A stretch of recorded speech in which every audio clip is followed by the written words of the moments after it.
সূরাতুল ফাতিহার মধ্যে বলেন মালিক ইয়াউমিদ্দিন, আমি বিচার দিবসের মালিক।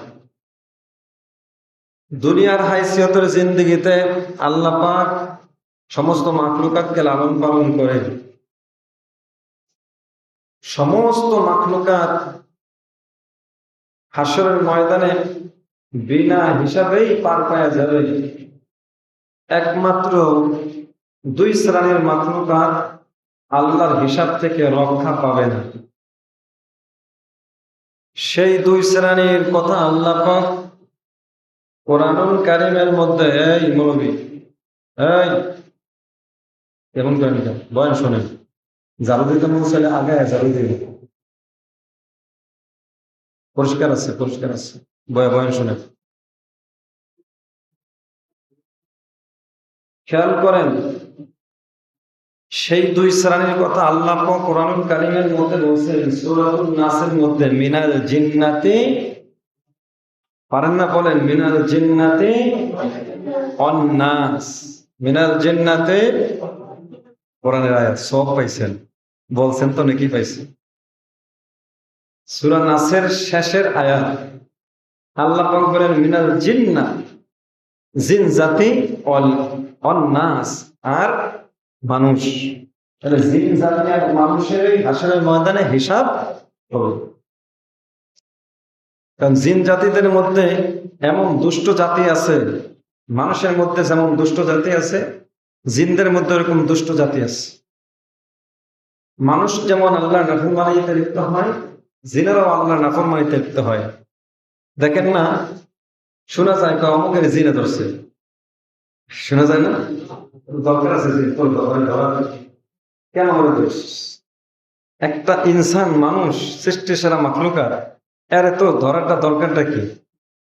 মায়া জিন আইসা পুরুষের জন্মের দ্বারা ধরে, আবার পুরুষ জিন আইসা মেয়ে মানুষকে, মহিলাকে জন্মের ধরে ধরে। এই জন্য দেখা যায় অনেক নারীরা তার স্বামীকে ভালোবাসতে চায় না, স্বামীর অনেক কথা মাইনে নিতে পারে না। স্বামীর যেই চাহিদা থাকে স্ত্রীর প্রতি, সেইটা দিতেও নারাজ, দিতেও চায় না, কারণ ওই জিন জাতি ওর থেকে সুদা মিঠায়।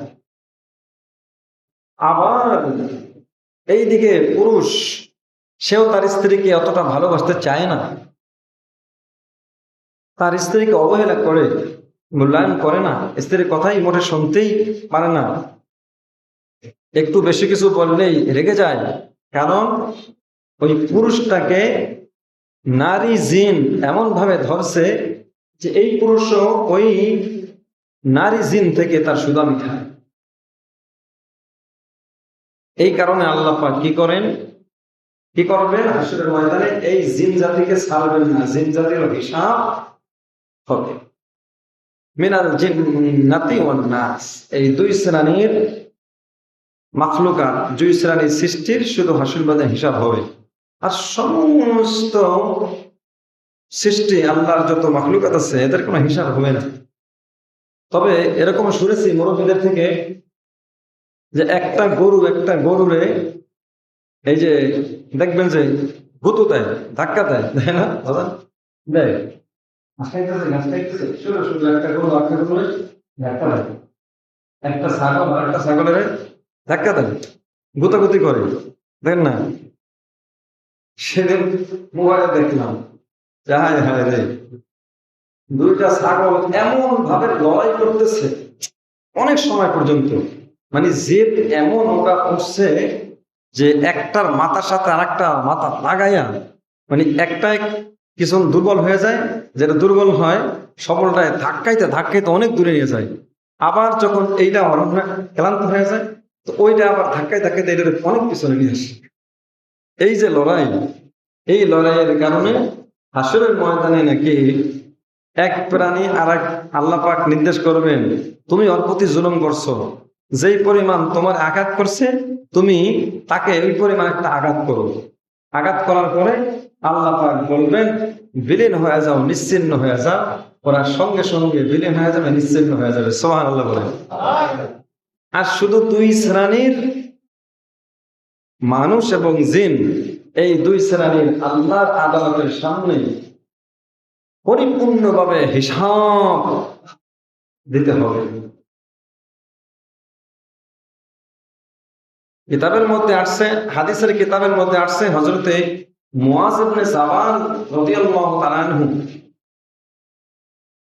তিনি একটা হাদিস বর্ণনা করেছেন, কিয়ামতের ময়দানে এই বনি আদম 4টি প্রশ্নের উত্তর না দেওয়া পর্যন্ত, কয়টি প্রশ্ন? 4টি প্রশ্নের উত্তর না দেওয়া পর্যন্ত এক চুল পরিমাণ সামনে পা বাড়াইতে পারবে না। কবরে প্রশ্ন করা হবে 3টা। কবরে প্রশ্ন কয়টা? জোরে কোন? 3টা। কবরের প্রশ্ন হচ্ছে 3টা, আর হাসরের ময়দানের প্রশ্ন হবে 4টা। হাসরের ময়দানের প্রশ্ন কয়টা? 4টা। কবরে 3 প্রশ্ন, এটা আমরা সবাই জানি। হাসরের ময়দানে 3 প্রশ্ন জানি, তবে জানলে হবে না, ভালোভাবে স্মরণ রাখেন। 4টি প্রশ্ন করা হবে। আবার একই প্রশ্নে কেউ 2 প্রশ্ন বানায় বলে 5টি প্রশ্ন করা হবে।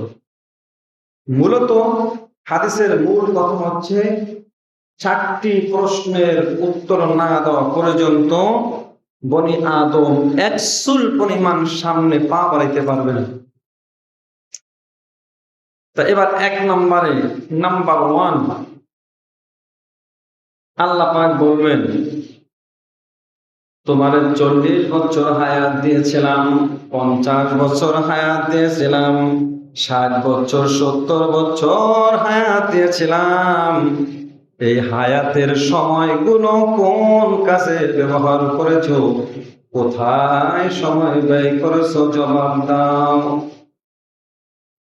কিতাবের মধ্যে আসছে, চুল চেরা হিসাব নাও হবে, চালনির মতো ছেকে ছেকে ছেকে ছেকে হিসাব নাও হবে।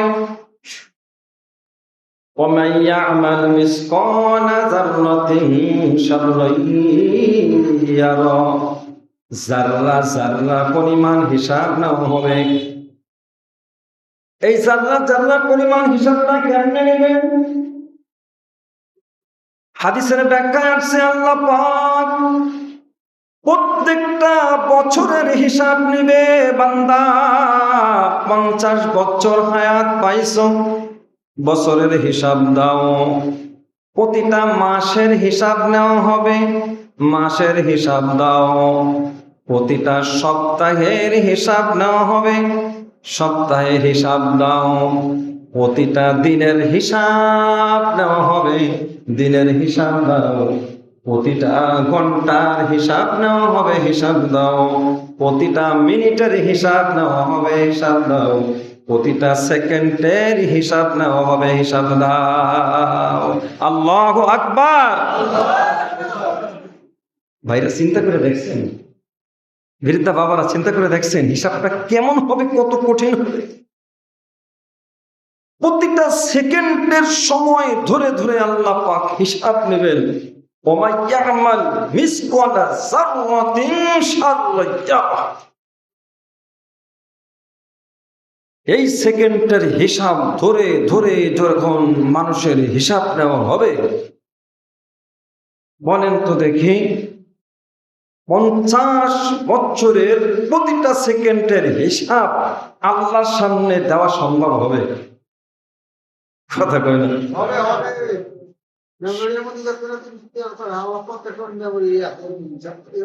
আল্লাহ দেবে, কিন্তু আমাদেরকে হিসাব দেওয়া সম্ভব হবে? আমরা প্রতিটা সেকেন্ডের হিসাব কি আমরা দিতে পারবো?